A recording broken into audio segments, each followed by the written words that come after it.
Welcome back to the Relentless Runners podcast. I'm your co-host, Christine. And I'm Toni.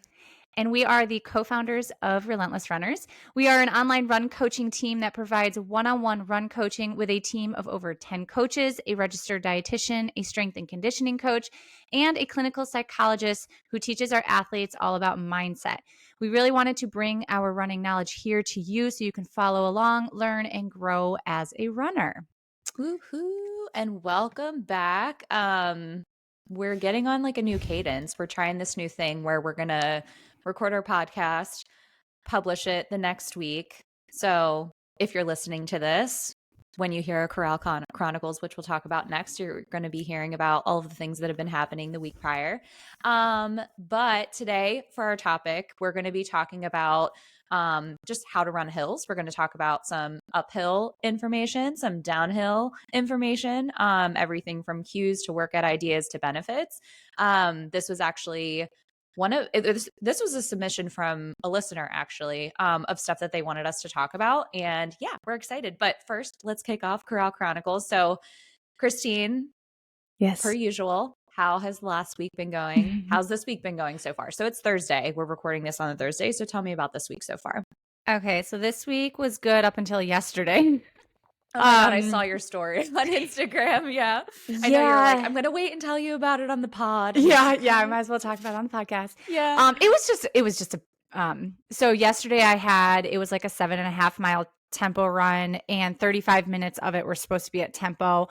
I got up early. Tempo? I usually, like, do you know? It was more like marathon pace. Okay, because I know Carly's cryptic sometimes. We're like, she's super cryptic. She's so cryptic. It honestly was marathon pace. So I went into this being like, oh, this really isn't going to be that bad. I've done, oh my God. Yeah, I've done full half marathons at way faster than that pace. So you went into it and you're like, oh my God. I was like, oh, this isn't going to be that bad. Yeah. It's like, ooh, easy peasy. Yeah. So I also usually I do my runs at 5:30 in the morning, but I woke up early and I was just like, I had the day, I had no calls because it was Wednesday. My mom watches Charlie. And so I sometimes have the freedom to take that run and do it later in the day because it wasn't a track workout. Yeah. I was like, oh, I could do this later because I can't go on the track during school hours. So I was like, oh, I could do this at 9:00. Yeah. So I went out. It was warmer. I felt like I was roasting out there, but I hydrated. I did all the things I was supposed to do. And it just wasn't a good run. Like I got about 24 minutes out of the 35 minutes in right on pace. So it's not like I didn't, but it felt so much harder than it should have. Yeah. And like I felt like I was just cooking in the sun. So it was just one of those days, like my heart rate was high.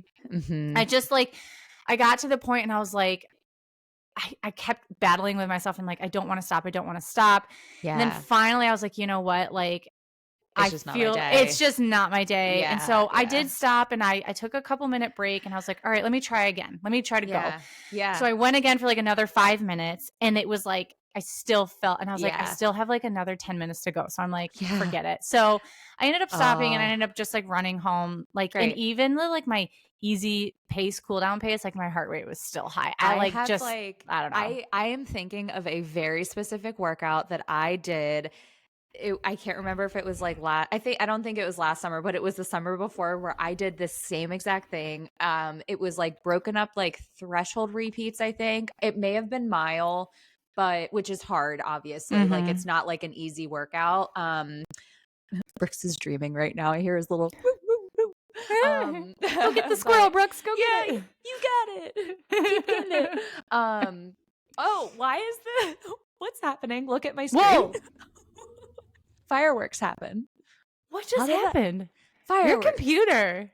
What did you say? You said go get it. Yeah. Did you do this? Get it. Go get it. I don't know. It's not working now. It's not working. Go, Brooks. That was weird. Get the squirrel. Yeah. Okay. That was so weird. Yeah, it was straight up fireworks. If you can't see her screen and her video, like all of a sudden fireworks exploded everywhere on the screen. I don't know what happened. But so I was doing a threshold. It was like 3 by 1 mile or 4 by 1 mile. Again, not an easy workout, but I did the same thing where I was like, for whatever reason that day, I wanted to let myself sleep in. And I played it up in my head where it's like, oh yeah, it's going to be great. Even if it's a little bit warmer, like I'm going to hydrate. I'm going to do this. I'll be fine. It'll like be it'll easy. probably feel, but I'll feel it, but like I'll be able to execute it. Like I had so much optimism. Yeah. And that is exactly what happened to me.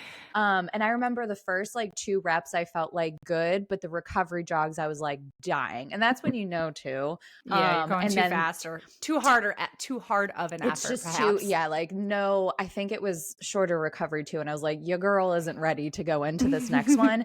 And I remember like after my 3rd one, or even going into my 3rd one, I think I just like stopped my watch to just like stand there for a few minutes. And I like finished it, but like how much I had to gut it out, and I was so far like off pace and stuff too. It was just like absolutely brutal. They happen. Those days happen, and there's like nothing that you could. It's not like, no, I'm not worried about it. Get enough this or that. It's like no, it's just one of those days. And I don't get mad. I know some runners will get really upset and frustrated. And I even have some athletes who get really frustrated about not hitting prescribed workouts. Like, I've never really been that way. And especially now that, I do so many more workouts than I ever like used to, like back in the day. But I don't get mad about that stuff because I think 90% of the time I'm hitting my workouts. 90% of the time I'm hitting my paces. I'm doing what my coach tells me. She's also a really good coach and she knows how to set me up for success in that sense, but also pushing me, like riding that line. But then 10% of the time, like I might not be able to hit the pace in that. I don't sit here and ponder it and wonder why and get mad at myself and get discouraged. And then like all my hopes and dreams go down the toilet. Like I don't do that. Yeah. I literally was just like, all right, it's not my day. Like whatever. I'm going to come in, I'm going to rehydrate, refuel. And then I had so much stuff to do the rest of the day that I was like, all right, whatever, we're moving on with life. And so I did. And I also know I'm in my luteal phase, which I don't like to use that as I air quote excuse, because it's not an excuse, like a reason. Perhaps it does affect me. Like I will notice that I definitely have a harder time during my luteal phase. I usually can power through a lot of this stuff, but not that day. And I know that probably played a big role in why I was feeling kind of crappy yesterday. And it's fine. It is what it is. And so again, I don't just I don't know. I'm over it. Like whatever. We'll move on to the next one. And I think that comes with like age too. So like we've been in the sport for a long period of time. We coach we've been coaches for a long period of time too. And I think also, like you said, when you're able to like really take a step back and identify those trends of like, okay, majority of the time I'm able to do this, like I think it makes it easier to be able to brush those days off. So I think that comes with maturity. And a lot of my athletes that I see that do get like down on themselves, and you have to like remind them of those things of exactly like, yo, it's just one day, doesn't make or break anything. Like we have all this other like data from, your workouts and stuff that show us that you're fine. We're doing it right. But a lot of those athletes, it's like they're either newer to running or like newer to doing workouts or like incorporating that type of speed work into their training. So I think that's something that comes with like maturity in the sport. I don't know if that's the right word, but yeah. No, I think it is. And I've said this before to my athletes sporadically that I think I read it in one of it was in the Jack Daniels book. I can't remember which book it was, but it was talking about how if you have a really bad run, we've all had them, right? Like it is part of the sport. They will not all feel amazing. If you have a really bad run, maybe the effort was super high at slower paces and realistically you can do better, whatever. It's a fluke. Because of all the different variables that go into how you feel on any given day between nutrition, hydration, sleep, stress, time of month, blah, blah, blah. There's so many different things, elements. So it could just be a fluke. It's nothing to read into. But on the flip side, if you have an incredibly empowering, really awesome run where you feel amazing and you feel like you could go forever and the effort is low and the paces are faster, whatever it is, that's not a fluke. You don't just magically do that without being at that fitness level. So that is something that you can be like, wow, I am physically capable of doing this because I just did it. It's not a fluke. But when it's a bad run, it could just be a fluke and it doesn't mean anything. It doesn't mean you've lowered your fitness level. So I think that's always stuck with me, just to be like, it's just a fluke, whatever, move on with life. And the next run's probably going to feel a lot a lot better. So yeah, it's funny that you say that. I don't know if you follow her. Her name is Leah. We met her actually in New York. So she's one of Victoria, like Vicky from I Okay. almost said from Train Smart Run Strong, but she's one of her like coaches. But she literally, I think it was yesterday or the day before, but I saw her post about that, of just a reminder that like when you have a good workout, that it's not a fluke, because it is really, and from her own experience being a coach, she has athletes that come to her that say that it's like, oh, well, that, I don't know, like that doesn't mean anything. It's like, no, it does. Like you did that. It doesn't matter if like the conditions were great or whatever. It's like you did that. So it is really hard though to try to, because it's like it's one direction whenever it's a bad workout compared to like a good one. But I love that too. I think that that's a good reminder. But yeah, what do you have on deck for the rest of the week? I've got, today's a rest day. Tomorrow, I think I've got 5 miles. Saturday is normally when I do my long run, but Bobby's golfing at Oak Hill, the really nice golf club that we talked about. The golf course. I was actually going to ask you. I was going to text you and be like, when is this day happening? That is on Saturday.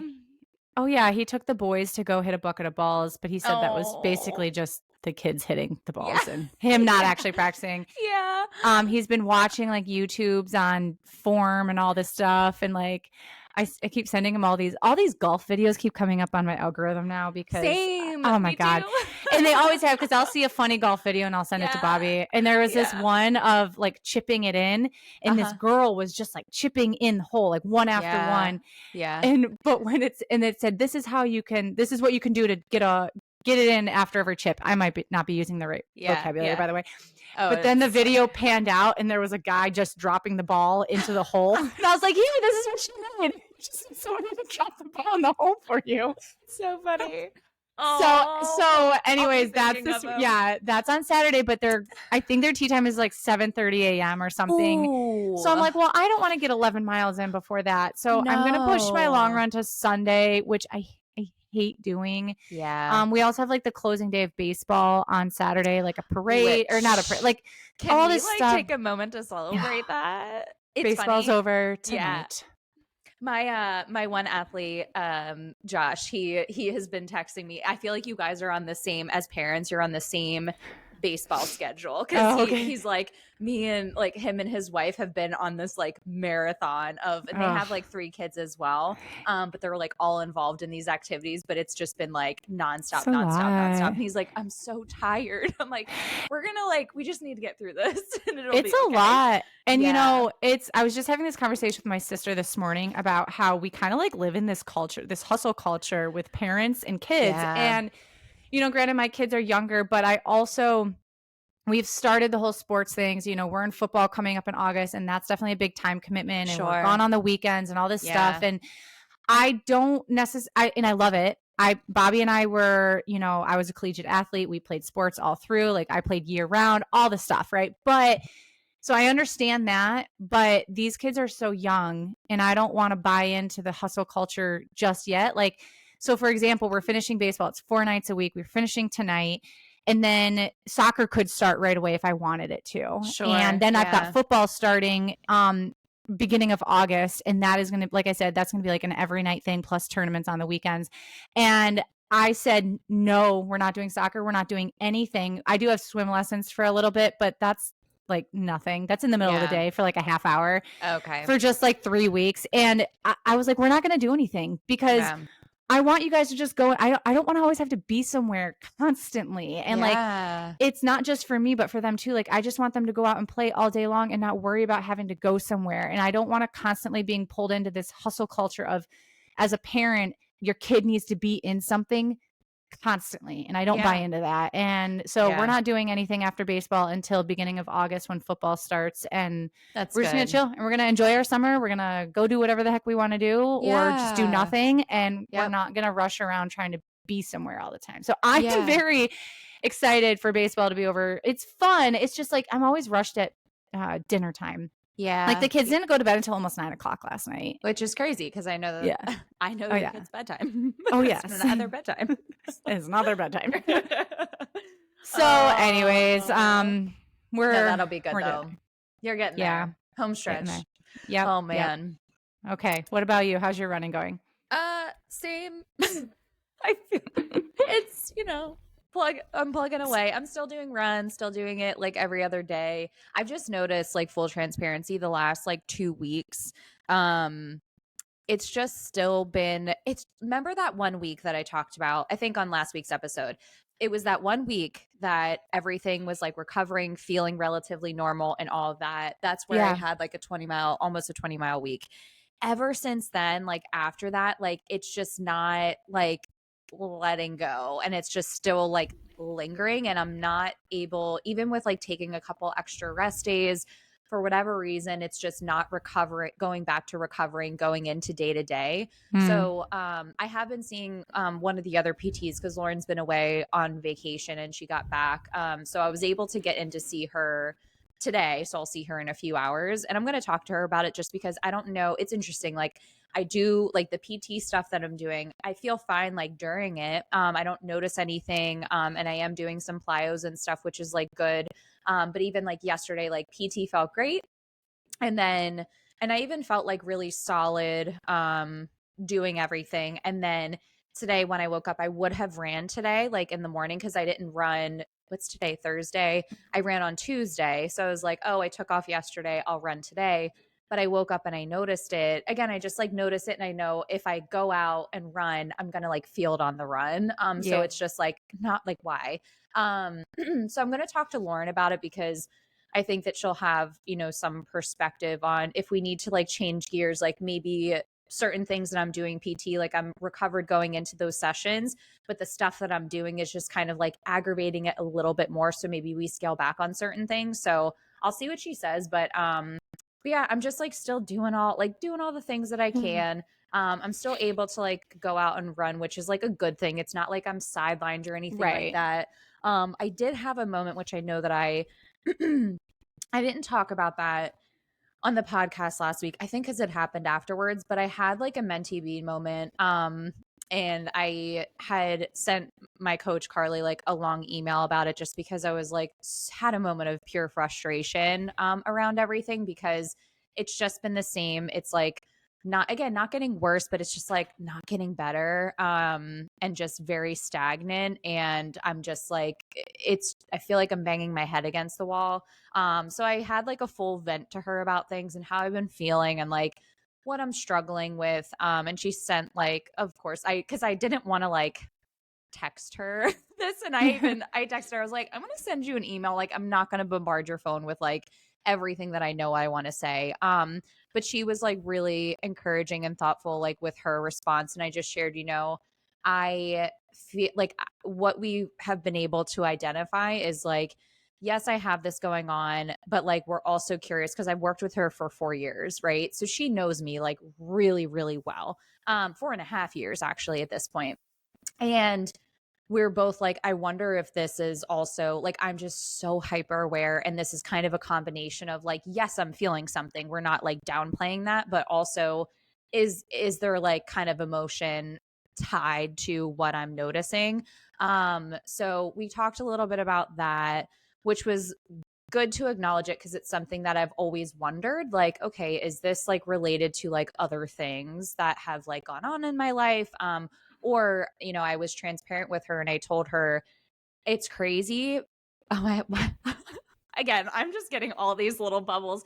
If you didn't see, I like must have done like a thumbs up and a little thumbs up bubble like popped up, but it's good. We need this like lightheartedness in this like deep moment. So, I told her like full transparency, I have this deep seated belief that the moment I start to see success, something is going to happen to sideline me.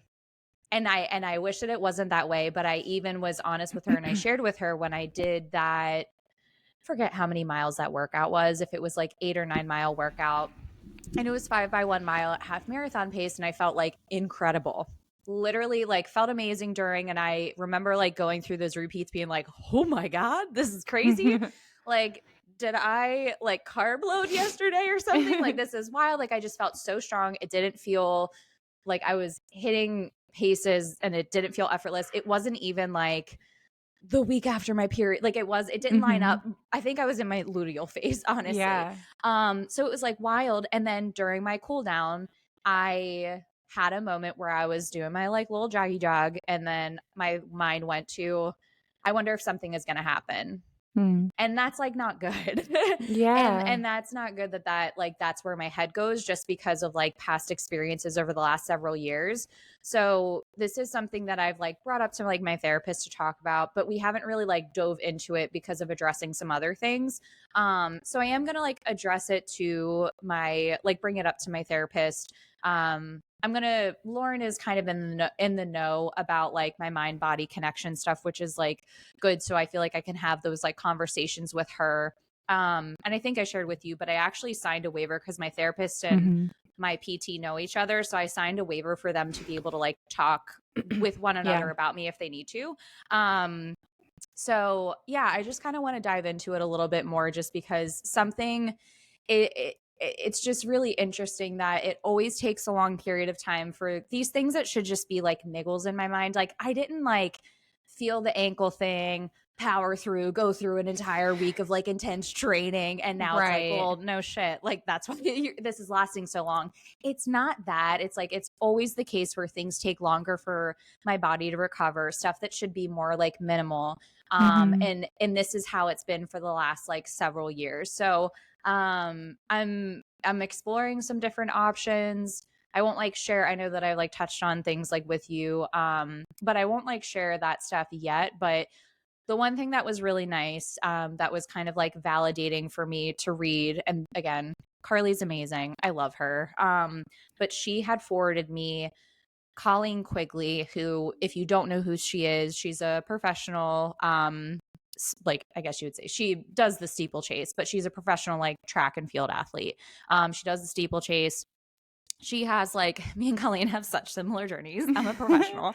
But she has had like a string of long-standing injuries over the last like several years, very similar, where it's like when one thing gets better, something else like pops up. And so I'm not subscribed to her newsletter. I follow her, but like I didn't know that she actually had a newsletter, but I do want to subscribe now.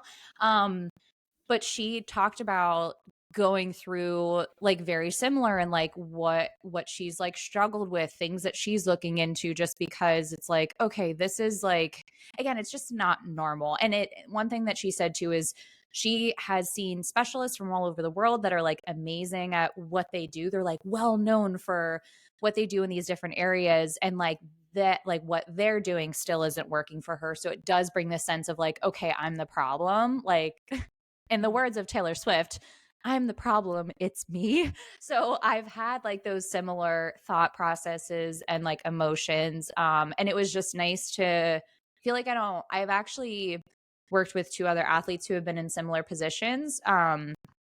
But it was just nice to see somebody else that has like gone through it, and be like, okay, I'm not the only one that's like navigating something like this. But especially when I feel like I'm doing all of the right things too, like I'm trying, man. Yeah, like you really I literally are. am trying. I'm really trying. And so it shouldn't be a case where, again, something else I said to Carly is like, I feel like I have to do things so perfectly in order to be healthy. And Carly does a good job of like building, like she does a good job of like building me up, like increasing volume first at a slow rate, slowly drips in a stressor at a time when it comes to like days per week, or slowly easing me into workouts. Like she does like a very, very good like progression with those things. And I have that lens of a coach. So like if I did have concern, I'd be like, okay, no, like I don't feel comfortable doing that yet. But she does a good job of that too. And so yeah, I'm still, I think it was good for me to kind of release that of my feelings of frustration and everything around it. Again, it's really nice that I don't have anything specific. Like I haven't registered, even though I have ideas of what I would like to do this fall, I haven't registered for anything because I just don't want to put that stress on myself. And oh my God, can you hear that? Yeah, what is that? There's like an 18-wheeler outside of our window. Oh, wow. I don't know what they're doing, if it's like construction or something, but yeah, I don't know, but It's we'll it's really it. it's not that loud. Yeah. Sorry if it's loud for everybody. It doesn't seem bad, but yeah, so I'm glad that I kind of like got that off of my chest of how I was really feeling. Again, Carly was so validating with how I've been feeling, and like where I got like really emotional even typing the email was like, I just need you to tell me that like we will find a way and that it's going to be okay. It's going to be okay. And she was like, we will make it work. And I even told her too, cause I've trained a certain way for the last like several years, but at the same time I was like, if I need to change gears and do things that I haven't like done before in terms of like what my training looks like maybe I do super low mileage and more cross training and more strength, and I told her too, if you have any ideas, like I can be your guinea pig, like even if she hasn't like coached someone, you know, like that in the past, like I'm fine with her kind of experimenting with me, or like if she had any other ideas that she wanted to try, I'm kind of like open to anything too at this point. So it's just nice to know that like she's willing, like she's optimistic, she's like in my corner. I'm sure she's like reached out to people with certain things like with me and stuff too in the past. So I know that she'll work with me on things and we'll try different things, and then we'll just like see how it goes. But I think the first step is see Lauren today, let her know how the last couple of weeks have been like going since I haven't seen her, and I've been working with another PT it was like great, and she follows like what Lauren basically has been doing but incorporated some new things, and then get some guidance on kind of how to I just need to get things back to like that baseline of like where things were feeling good probably like 3 weeks ago. So yeah, I'm staying positive. And I think too, like, again, getting my emotions out has left me feeling like I'm not like high emotion about it anymore, where I'm like, all right, we're just like finding solutions at this point. We're trying different things. I got to like have my breakdown. So we all need those. That's okay. We need those. Yeah. But sometimes that's something, a necessary thing to do or to have to move on and get to the point that you're at now with just like, let's just figure this out and get some solutions and try new things and see what works and how your body responds. So absolutely. Yeah. Okay. Yep. Yeah. Well, so okay. TBD. We'll see how things update obviously on like next week's episode too. But yeah, let's get into what we're talking about today. All right. So like we said in the beginning, today we're going to be talking about how to run hills. We are going to break this into uphill and downhill running. So we are first going to talk about all uphill, and then we're going to go back through and talk about downhill running. We're going to be talking about like some different things, like some form cues, some benefits of hills in general, effort and pace to aim for, and then some workout examples. And then also some things to be aware of when we're looking at uphill and downhill. So Toni is going to kick things off with some form cues. Yeah. So I'm excited to talk about this. Again, thanks for any time that you guys have any ideas of things that you would love for us to talk about. We are always looking for ideas, so please send them our way. But to dive into some form cues, and I want to keep it simple because I know that there are so many. You could like think about every little part of the body when it comes to when it comes to doing hill repeats. But I have 4 things that I want you guys to focus on the next time that you go out and do any type of like hill workout. And honestly, anytime that you go on a run and there's a hill involved, you can focus on these form cues as well. So first thing is you want to do a slight forward lean. The caveat to this is like you do not want to hunch or curl over. When you do lean too far forward, it does negatively impact you on the hill.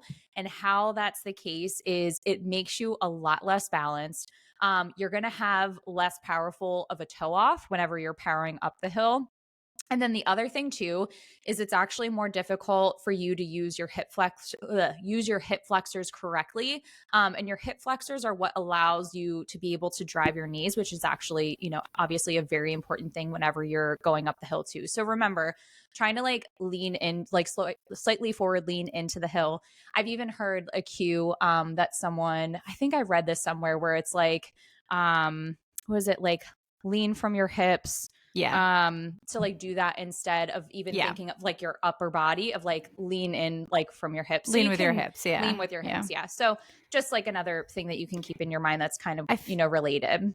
I feel like that, sorry, not to jump in, but I feel like when you see that's like the number one thing I'll see with people on hills who are like in a race and they're fatigued at this point when it's a hilly run, is that they hunch. And so, and it's like their whole body kind of like scrunches and hunches over, and you're losing so much power. I know you're tired, but like, I mean, that's why we practice hills, right? Which is what we'll talk about. So that doesn't happen, but you're losing so much power when you do that. So anyways, I just like a visual, like I've seen that excuse me with people in like races when they're really tired. You see that even like not on hills with like your form is the one thing that tends to break down, and that's why something that I like to give advice on, like it's a post that I've done in the past on like things that I like to focus on like in those harder moments of a race. One thing is like form cues, just because it kind of like brings you back where it's like you're not making yourself work harder than you need to. So that's like a great call out. Another cue is quick, powerful strides. So you want to land on like your forefoot, even like kind of more on your toes, whenever you are doing hill repeats, or running on a hill, but you still want your feet landing, beneath you. So again, quick, powerful strides. Again, driving your knees is going to be very important. And when it comes to your arm cadence, you want it to be a shorter, faster arm cadence compared to obviously, what you're doing when you're on just like a flatter route. So again, slight forward lean, quick, powerful strides, drive your knees, short, faster arm cadence are the top 4 cues. Christine, is there anything that you would add to that? Is there anything that I run a lot of hills because that's just the nature of where I live. Same with you. I feel like when it comes to one of the form cues, I definitely will say drive with your knees. So basically like the way that I think of it is like pick up your legs. Like sometimes you might just kind of like let them fall behind you, but we want to drive with our knees. And then the other thing when it comes to the arm cadence is I'll tell like a cue that I'll tell myself is use your arms, because like sometimes I think if you're not like in touch with all these things, you can kind of just like get lazy, and that's where the hunch comes over. And it's like sometimes like I know that's super exaggerated to like throw your arms up, but you won't actually look that crazy. It's more just like use your arms to power your body forward, and don't just get into this little like hunched, like my little T-Rex arms are just kind of hanging out here. We want to like actually use those to help power yourself up the hill. So it's exactly what you just said, but I think that that's like a cue that I tell myself, like what is you think about. Use your arms. Like don't forget about your arms. They're there. They can help propel you forward. If this is something that you struggle with, this is like you talking about that took me back to high school soccer. We had a strength and conditioning coach, and one of the drills that he had us do, because he would be like slice your arms, but a drill that he had us do is you like sat on the ground. I wish I could like demonstrate, but you sit on the ground with your legs straight out. So it's like you're not able to use your lower body, and then you just start like pumping your arms and your butt like bops around, but like really working on like power short cadence, like arm swing. If this is something that you struggle with, maybe I can try to find a video on YouTube. I'm sure that there's one, but I think that doing something like that to like really work on your arm swing can be helpful. Because even for me, like I'm someone that my upper body is like a lot more tense. It's constant work in progress, but I do like something, I don't like honestly like engage my arms like enough. So I should even like start doing that again. I just thought that was such a good drill. And you can even do it in front of a mirror. So my arm, I do the same thing. Like my shoulders, that's where I carry my stress. And like when I get tired, my shoulders shrug. And I'll tend to do this with my arms as opposed to this. And and that's like the first part of my form to go is that. So one thing that I'll do is I need to be able to visualize like what I'm supposed to look like with my arms going straight forward, straight back, and how that's going to feel. So something I've done before, and I'll do it every now and then, is go in front of the mirror and don't move your legs, like plant your legs and do like a forward, back, forward, like forward, backwards, like straight. I mean, arm swing, and you'll see what it looks like, and then do like what you think you might do on a run. And then you'll be able to see the difference. And you're like, holy crap. Like it's very obvious. And so do that in the mirror the right way, and get in like, be very like mindful of like, okay, this is how it should feel. That way, when you're out on the run, you can be like, think of yourself in front of the mirror doing it, and you'll be like, okay, that's how it's supposed to feel. I need to go back to finding that feeling again. Because sometimes you think you're going straight forward, straight back, but you're really not. And so you need to know what that actually feels like by visualizing it in your head. So the mirror can be super helpful too. All right, let's go into the next thing, which is going to be benefits. Christine, take it away. All right. So there's a lot of benefits of running hills in general. And I think something that we just need to remember is to not avoid them. Yeah. And if you're not good at running hills, maybe you need to run hills more. So there's a lot of benefits, things that include, you're building your muscular strength. There's benefits to your cardiovascular strength. You improve your speed and your running economy, all these things. So if we back up and we look at our muscular strength, when you're running up a hill, it forces your muscles to work harder, clearly, right? Because as we all know, when you go up a hill, it's harder. And the steeper the incline, the harder your muscles are going to work. So naturally, the more that you do this, your muscles are going to be engaged in the hills training, and the muscles will become stronger with time and just repetition. So as these muscles start to strengthen, your body mechanics become better adapted to prepare for those hills, whether it's in a race or just kind of like your everyday runs. And there's all these other things that kind of domino effect occur as you continue to do them. Like your stride will become more efficient, your speed will improve, and all of these different things. Now, this is not to say, and I've actually seen people say this, like, running hills does not replace strength training, which is like such a weird thing to say, but I've seen people say that. Like, there is a guy, who's the guy that like stalks all the female running coaches on social media? Well, I'm not even going to say his name because I don't want to give him a shout out, but I know who you're talking about. Abbreviate his initials. J. I don't remember. I can't remember his last name. His first name starts with a J, though. I've blocked him, and he's tried to email me to apologize, and I did not respond. He like harasses female coaches, basically saying everybody else is wrong in the world. So he did that to me. I think he has his own coaching certification with whatever, but he did that on a post of mine. I remember. I think I must have been talking about hills because he said that the athletes that he trains do not do any strength training, and they just do a lot of hill work to build strength. Mind you, he coaches athletes who are in like a country that doesn't have access to all the things that we do here, and obviously their like total lifestyle is like completely different. So yeah, if you hear that, don't listen to that kind of stuff. Run up the hill. Run up the hill. Run down the hill. Run away from that person and run up the hill. Yeah. So running hills will build your strength because it is working the muscles in a harder way, but that does not replace strength training. So just remember that. So, all right, other benefits, it builds your cardiovascular strength. So things like your VO2 max. So just as a reminder to define it, VO2 max is the maximum rate at which your body can consume oxygen during its maximal aerobic intensity. So basically kind of like how is it taking in the oxygen? And by doing these short bursts of high intensity or hard work, we can begin to improve these systems. And by raising our VO2 max, it allows us basically to eventually go faster for longer, which is pretty much what all runners want, right? So there are cardiovascular benefits to working on these hill repeats. So it also improves your speed. By doing what I've already mentioned, building your cardiovascular strength and building your muscular strength, those will in return start to build your speed, not just on hills, but just kind of as like a runner in general on the flats and on repeats in different races. You're going to be developing good running technique, your coordination, your rhythm, your cadence, your form, like we talked about, your VO2 max and your strength. All of that is then going to play into your strength. So it just kind of is like a residual effect of but running hills, which I know we all want.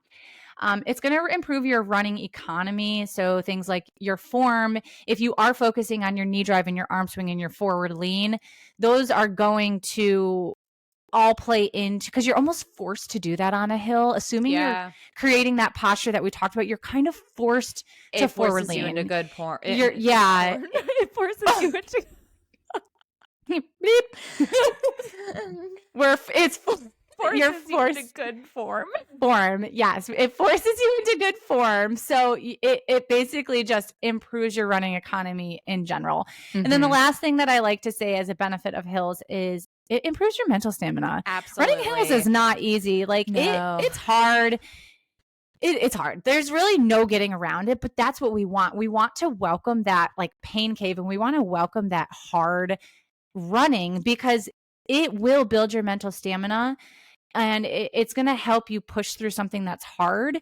And that is going to help you in, say, the last 5K of a half marathon or the last like mile of a 5K. Like when that pain cave, you need to be able to welcome it and know how to get through it. And hills are one of those things that can help you with that. And it's going to like build your confidence, especially if you're preparing for a course that's going to be a hillier route. You're going to feel so confident going into that race because of all the prep work, just like anything, how we talk about when you go into race day, you want to take a peek back at your training just to see how you've prepared for the big day.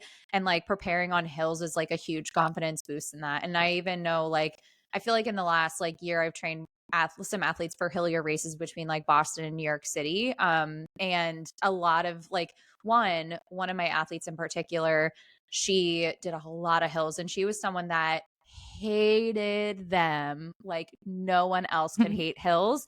And by the end of that training cycle, she was like, I can't believe I'm saying this, but I actually like enjoy them now. And so I if don't you're mind hills either. I think, but it's just kind of like when people start doing workouts for the first time or they do a track workout where it's like, it feels hard. It tests you in a way that maybe you haven't been tested in a workout, even if it's a style like or format before, because it's like different, you know? But just because it's different or you're not used to doing it, or if it's a different type of discomfort, it doesn't, I think that like Christine was saying is you do get used to that because you have that exposure to it. So like the more that you do it, I think that it could also, you can find more joy in it. And it doesn't mean just like workouts. When we say like, oh, these workouts are fun to do, it's not because they're easy. It's because you know, it's still going to feel like challenging. That perception of effort is still going to be there. But again, that exposure to it, it just like you're not new to like what that sensation like looks like. So or feels like, I should say. So no, I agree. And I do think that if you are a runner, so I'm going to call you out. So if this hits a nerve with you, then I'm talking to you. Don't be mad. Absorb it. If you are a runner who avoids hills at all costs, then I challenge you to start running more hills. If you are somebody who maps out your routes constantly where you avoid hills, then you need to start incorporating them into your routine. I'm not saying you have to do hill repeats, but just if you're on a long run or something, unless you're being very strategic about why you're maybe choosing a flat route, like maybe you're training for Chicago and you're really trying to get your body adapted to running flat routes, fine, okay. Or but just injured, in general, then you have to avoid them. Or like there's reasons, right? Sure. Like there are reasons. But if not, and you're just doing it because you don't want it to be hard, then you need to start putting hills back into your routes. Yeah. Don't worry about, I know some people get caught up in like what their average pace is for certain runs too. And that's why they'll gravitate towards like the flatter routes too. Not a good reason. Oh, okay. Cares just about your average pace. Yeah. No one cares. One thing I feel like I might be jumping ahead, but I'm just going to plug this here is one of surges. So our coach gives us surges a lot in a long run. And in the description, she always says, I don't care if you're on an uphill, a flat, or a decline. Yeah. If the timer goes off and it is time to surge for maybe 1 to 2 minutes, whatever it is, you're doing it, even if it's on an uphill. And so I feel like, and it'll be like 10 times 2 minutes of surges with like 7 minutes in between or something like that, right? You're surging at the top of every mile or whatever. Yeah. Yep. Do it even if you're on the incline. And so like sometimes when I'm doing that, because she throws that in all the time, and I'm like, okay. And I will be going up a hill and I'm like, all right, it's time to surge. And I'm basically doing a hill repeat at that point. And it's like, it doesn't matter where the hill comes, I'm doing it. So like that might be a great way to kind of like throw that in there. Yeah. If you don't like it, and if it happens on a hill, it happens. If it happens on a decline, awesome. You go, girl. Like you have fun. But yeah, just throwing that in. I thought that like that's always a good workout. Yeah, I love that. I give that workout to my athletes now too, because I just love it so much. Specifically the one where at the top of each mile you do like a 1 minute surge, for example. So that's like something that you can incorporate into your run. But yeah, that's a simple one where it's like you don't have to program a workout into your watch. Just like at the top of each mile, starting at the second mile, do a 1 minute surge, like Christine said. And again, we give Carly a shout out for this one. We always will give her credit for things. But at the top of each mile, starting at 2, do a surge. And in terms of effort, like I always like to aim for like just an up tempo effort. It can, if you want something specific, half marathon effort, not faster than threshold, I would say. And then after the minute is up, then you go back to your easy jog for the rest of the mile. So definitely give that a try. It's fun too. Like that's one of my favorite, like it makes it go by quick, and it really mixes things up. So you're not kind of in this like autopilot effort that you can get into in the long runs. And so it really mixes it up. So that's a good one. I love that. Speaking of effort, we're going to go into what effort or pace to aim for hill workouts. So something to note, this is from Jack Daniels, but he says every % grade of an incline going uphill will slow you by 12 to 15 seconds per mile. And every % grade of decline going downhill will aid you by 8 seconds per mile. So I thought that was interesting. But in particular with the uphill, if you are going for pace, you know, if you like to go off of pace for these repeats, what I aim for or have my athletes aim for, it really depends on the intention of the workout. Again, it's going to depend on like the gradient. It's going to depend on the number of repetitions. So I do really prefer, unless it's like downhill repeats, which we'll talk about that in a little bit, but I really prefer like effort for hill workouts, if I'm being totally honest. But if you're going off of pace, like I would say, you know, if it's going to be like a longer like repeat, then, you know, you can use like pace, but otherwise I would really aim for effort. So with the effort, like the type of scale that I like to use, and a lot of coaches do, it's not just me, but the rate of perceived effort scale can be great. So aiming, you know, that's 1 to 10. And we've talked about that before with like different workouts in the past too, because some people like to leverage this for other speed workouts if they're not aiming for pace. But when it comes to uphill repeats, aiming for like an 8 to 9 out of 10 effort. So it's like sub maximal effort, not quite at like max effort. And then for those of you who do some heart rate training, I personally don't, but even like we have a couple coaches who leverage heart rate training for their athletes that they work with. You want to aim for 75 to 95% of your heart rate max. And again, that's going to depend on the type of workout that you're doing. And I would say what I completely do this too when I prescribe. And just to put in perspective, in VDOT, which is the platform that we use to write our workouts for our athletes, we have a drop down based on their VDOT number. It prescribes it calculates all their paces for marathon, half, threshold, 5K, whatever. One of those options is hills. And it does not give a pace. You hit hills and there's no pace associated with it. So that should say something right there. So that's what I do, right. And it does not even give you a pace for you to hit. So when I write workouts, for hills anyway, like for like the shorter stuff, more so like 30 seconds, 45 seconds, maybe even up to a minute. What I like to say is, you know, you give the effort of like, okay, I want you to do RPE of 8. Right, out of 10. I want you to do your first one and find the effort, like try to find that effort that we're talking about. And when it beeps, see what you ran. And now I want you to try to match effort for the rest of the reps. Like I don't care what the pace is. I really don't care. It's truly, can you find that effort that we're talking about? Do it on the first one. Now you know what it feels like. Now match it for the rest. And that's really kind of, it does not, it doesn't necessarily matter. Yeah, absolutely love that. In terms of pace, Yeah. Christine, what are let's go into some examples of some workouts that that people can incorporate into their training. Yeah, so kind of like I was just saying, with some uphill stuff, I like to keep the intervals anywhere from like 30 seconds to like 90 seconds. But I will say, if you are new to hills, like to kind of say that first before we go into the workout. Say you've never done hill repeats before. It might be good to start with hill strides, which could be like 20-second, even 15-second. Like you could start at like 15-second hill repeats, and you would jog down for like a minute. So basically your heart rate is fully recovering and kind of coming down. So you could do like 6 times 15 to 20 seconds. And this is like 15 seconds is over very, very quickly. By the time you like get your legs moving, it is over. So you are like, you're maxing out on that. Like you're going as hard as you can basically up the hill for 15 seconds. And then you're fully recovering on the way down. So that's a great way to start. And I would say for other workouts, you can try to find a hill that is anywhere from like, I would say like 4 to 6%, maybe even upwards of like 8% for some of the shorter stuff too. You could get up there. You can always use your treadmill. If you don't have access to hills, you can always set your treadmill on a 4 to 6% grade and then do some of those workouts. Or if you have a hill, and one of the ways to find out what the grade is if you go into Map My Run, find your hill that you have in mind, click the start your run at the bottom of that hill and then the end at the top of where you think you'll end.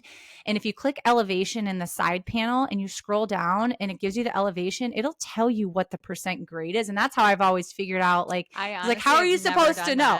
How are you supposed to know what percent grade a hill is? Like, if I can like run it hard and I'm not like slogging up the hill because it's too steep, which I have done before. When I was in Traverse City, we were there for vacation and I had a hill workout and I was like, I remember it was like right next to where we lived. And I was like, oh yeah, that is the hill that I'll use.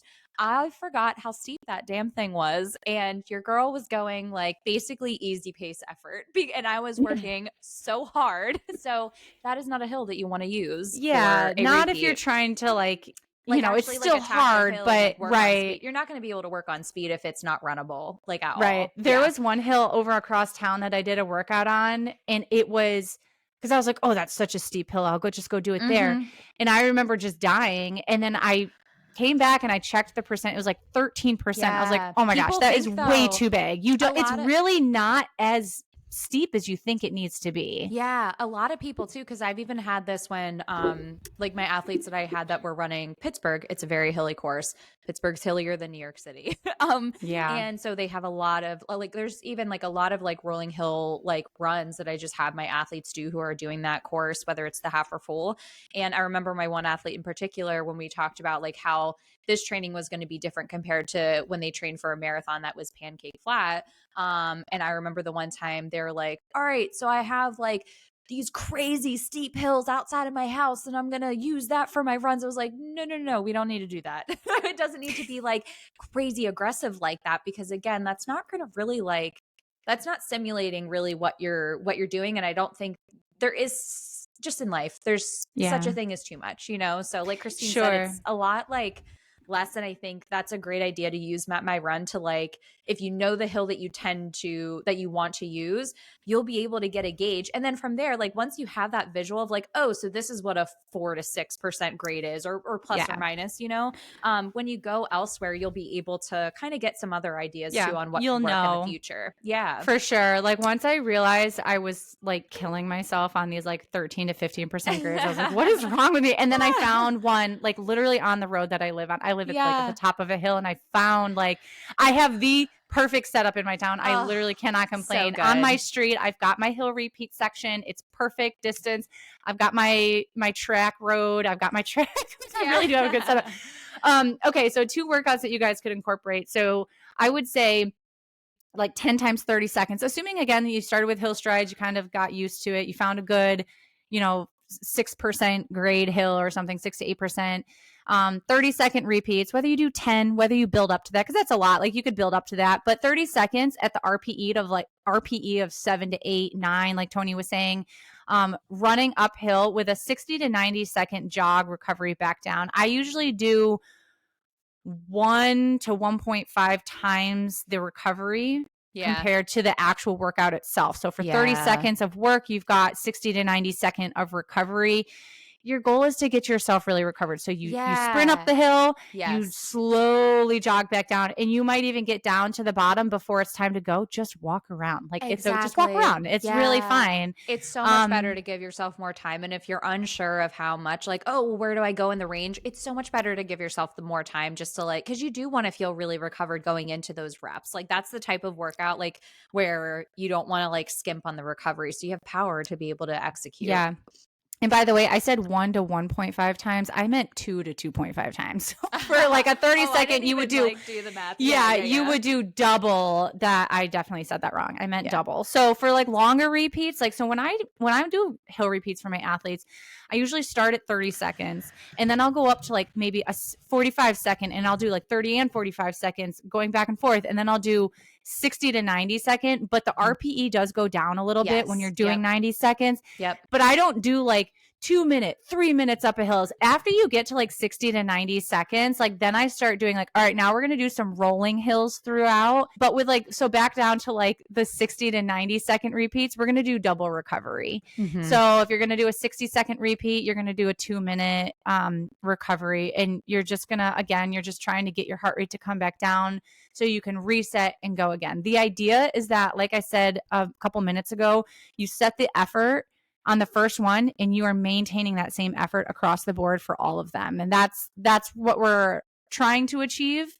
And in order to do that, we do need to have some recovery where our heart rate does come down, or else you're going to be slowly fading in the like time that it takes you to get up the hill, or like the ground that you're basically going to be covering in 60 seconds, if that makes sense. So yeah, no, great.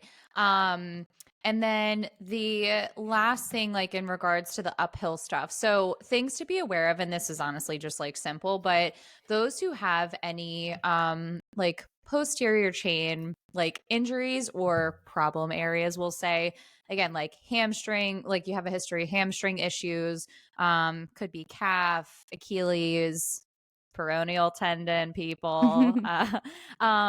But hills tend to like aggravate those things. So not saying obviously you want to get your body into a place where you're able to do them again.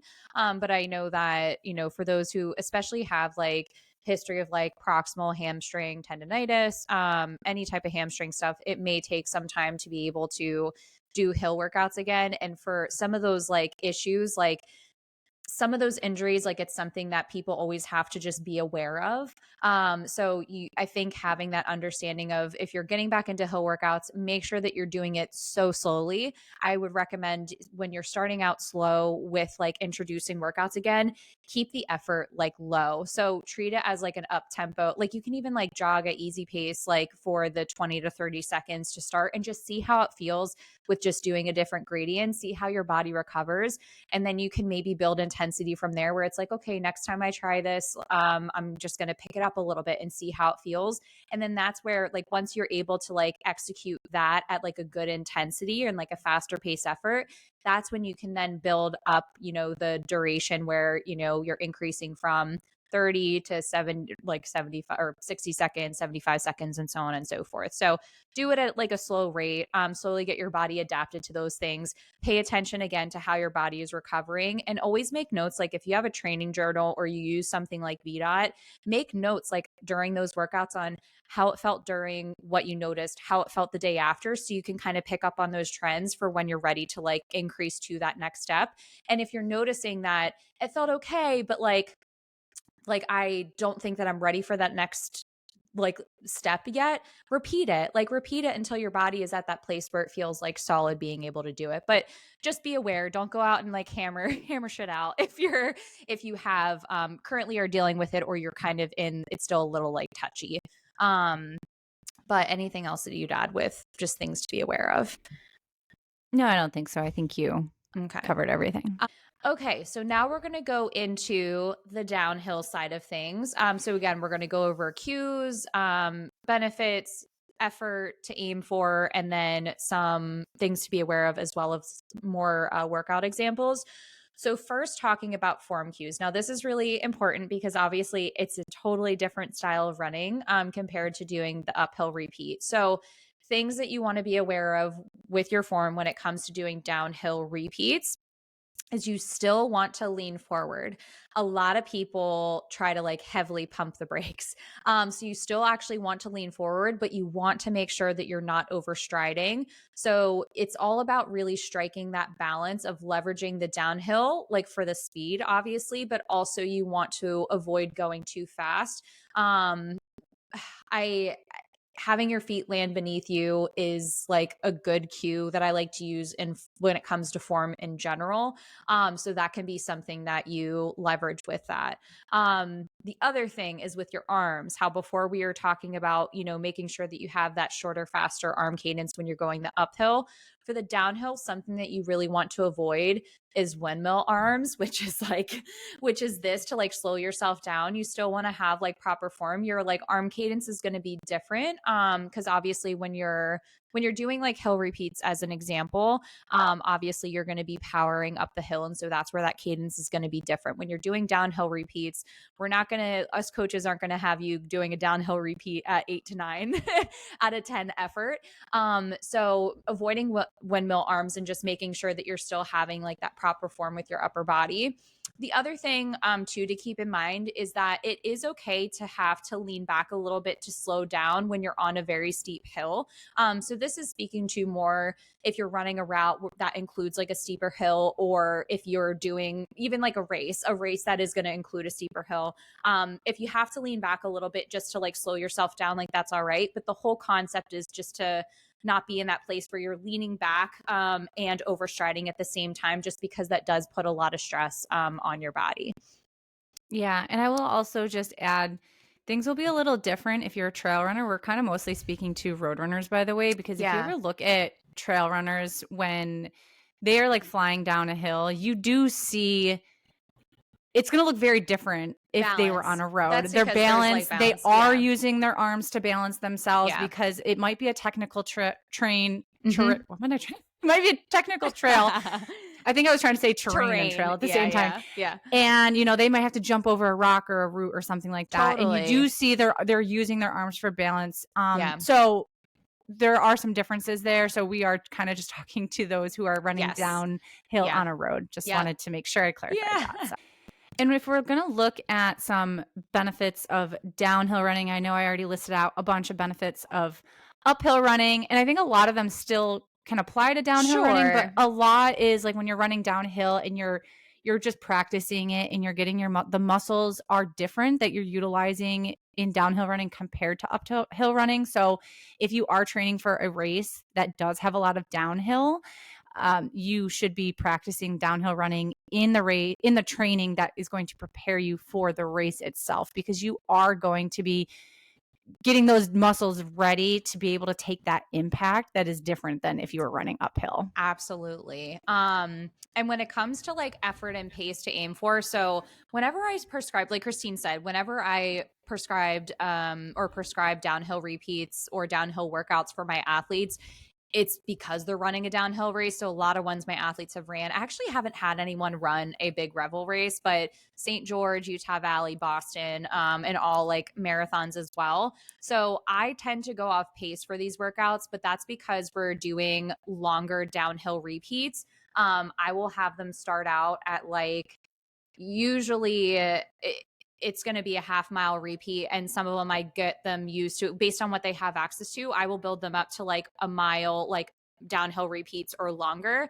Again, based on what they have access to. My one athlete who lived like out west, she had access to like several, like multiple downhills because the girlfriend lived on like mountains. But you can focus in terms on heart rate, both focused on pace. That can be anywhere from like threshold effort to marathon pace. Again, it really depends on the intention of the workout. But I think what's really good about, those workouts and aiming on pace is it allows you to practice like holding back. And also like Jack Daniels had said, like for every % gradient downhill, I think he said that you're going to it's going to age you by 8 seconds. So it is important to get practice on holding back for marathon pace, and how when we talked about form, we talked about kind of leveraging that balance of like letting the hill do the work for you, but also slowing yourself down. But there are going to be moments in that like marathon, for example, or half marathon, where you're working at faster than what your goal pace would be maybe on a flatter route that you're training for. You're going to have moments where you're running at that faster effort. So getting your body used to being able to do that and get a feel for what those paces feel like is really important. But it is, I'm a huge fan of like pace when it comes to that, but that's just the style of workouts that I do for them. But what are some more, speaking of, I was going to say, share some workouts that you like to do, Christine, for your athletes when it comes to downhill stuff. Okay, so again, when we're going downhill, are going to be using different muscles. So when you're on an uphill, your quads don't stretch as much, but on the downhill, your quad muscles, they have to elongate in order to manage the speed and to prevent that uncontrolled descent that we were kind of talking about, like the windmill arms and just kind of going crazy. So your quad muscles, if you've ever done a downhill race and maybe you didn't like necessarily train with downhill running practice, were your quads destroyed? Or have you ever heard people talk about like your quads are destroyed? Because when you are going downhill, those are the muscles that are basically taking a lot of the load and the impact and whatnot. So that's why you tend to get so when you're running downhill, that's why those muscles tend to get super sore because of all the tension, and it's causing like micro tears and the contraction that it's under and all that stuff. So anyways, they take a beating and they feel sore after the run. So again, we want to prepare the quads for this. We want to prepare those muscles so you can do some different workouts to help that. So I know, Toni, you were just saying you've done like 1/2 mile to 1 mile downhill. You can do some shorter stuff. And I think the longer stuff is really great if you have perhaps like the St. George or like the Revel races where it is basically like the entire half marathon or marathon is downhill. That is 100% you're going to want to be doing some of those like longer stuff. You can do some shorter stuff like 1/4 mile. It's a little different than how we were doing uphill once where we're doing like a 30-second sprint. Like that's super short. On a downhill, that's going to be over super fast. So we do want to make them a little bit longer. So like a 1/4 mile, 400 meter, something longer than that. So for a workout example, you could do a warm up on a flat terrain at an easy effort, obviously. Then you could find like a 1/4 mile of a slope with like a 3 to 6% gradient. And when you're going to go down the hill and you're going to increase your effort to like a 7 where you are running fast again, kind of Toni was talking about like that threshold level where you are running at a quicker pace and you're focusing on those form cues that Toni already talked about with keeping your arms under control, still keeping that forward lean. And then again, you'd recover for 2 to 3 minutes and you could repeat that 6 times. You're jogging back up the hill and then you're going down. So you're almost like flipping the uphill workout, but it is longer. So that's going to take you a couple minutes versus like 20, 30 seconds, 45-second workout. In a kind of like, this is a pretty similar workout, but it's kind of just like, you're running down the hill at a much faster pace and then you're running easy up the hill. So you're running down a 1/4 mile pretty fast. You could go 5K pace down. Like I have done 5Ks that have big downhills and like it is hard to run down a hill at that fast an effort. I would build up to a workout like that because your body really does need to kind of get accustomed to that. Like you can feel out of control, which is why you need to practice it, right? But I have done fast 5K effort and races on a downhill. And I don't want to say it can be scary. If it's a pretty big downhill, like you need to get control over your body and you might have to slow it down. But that's why we practice that. So then being able to jog back up when you get to the top, however long that takes you to jog back up the 1/4 mile hill, you run back down fast again. Which would probably get you like a 3 to 4 minute recovery of like easy running back up. But really the idea behind all the workouts that you're doing is that you're practicing going downhill at a harder effort and then you're recovering and then you're practicing going downhill at a harder effort and you're recovering. Like it's basically the gist of all of them. Yeah. And the last thing that we'll get into with things to be aware of with downhill, which Christine had already talked about this a couple of times, but again, just making sure that you introduce it gradually. This is really important, just like you would for the uphill. So eccentric loading in general of the muscles on the downhill is just going to cause more stress on them. There's a lot bigger of an impact on your tibialis, your hips, and your knee joints. So a couple tips, and I've actually shared again with those athletes that I didn't mention the athletes, but the athletes who are training for, again, like St. George, Utah Valley, Boston, I passed on these recommendations for them, but you can use a higher cushion shoe if needed for the hill work just to support this, especially for people who maybe have like, if they've ever had issues with like their knees, their hips or anything like that, it can just like be more gentler on your body. And then another idea that you can do too is when you start doing some of the downhill workouts, if you have access to a softer surface, you can always start there and slowly get your body adapted to eventually transitioning to doing these workouts over on pavement. So again, you can get really creative. It's all about what you have access to. You can also, again, get your body slowly adapted by starting off small, like Christine said, with the shorter repeats and building yourself up, which you'll have to do either way. But it's a game changer. Like downhill repeats, like especially if you are someone who is doing a downhill race, I don't care if it's a 10K, I don't care if it's a half, or I don't care if it's a full. It is so important. That's why you see so many people blow up during races, because during those races, I've seen it happen, especially on those big Revel races where they're losing thousands of feet of elevation during a race. It is not something where you're just going to be able to go out and like run the race like easily. If your legs are not used to being able to absorb that impact over a span of 13.1 or 26.2 miles, they're going to fatigue after a while. Just like how if you don't train your body properly for these other, the same distance in, other courses, your body fatigues in general too. So getting your body prepared is super important. And that's where, when it comes to those downhill races, again, it's like, you have to train properly for it. You can't just like go out and do it. It's going to be easy, but we hope that all of this was helpful for you guys, for those of you who are looking to like include some uphill, downhill running into your training schedule, or maybe you're wanting to be more efficient and have like quality execution in these workouts. If you ever have more ideas on things that you would like us to talk about similar to this, let us know. You can follow us each on our personal social media pages, which Christine will link for us in the show notes. Same with Relentless Runners. If you want to learn more about what we do, you can go to relentlessrunners.com. Make sure that you subscribe to this podcast. Tell your friends all about it. It helps get the name out there. And we appreciate you guys. Thanks for being here, and we will see you next time.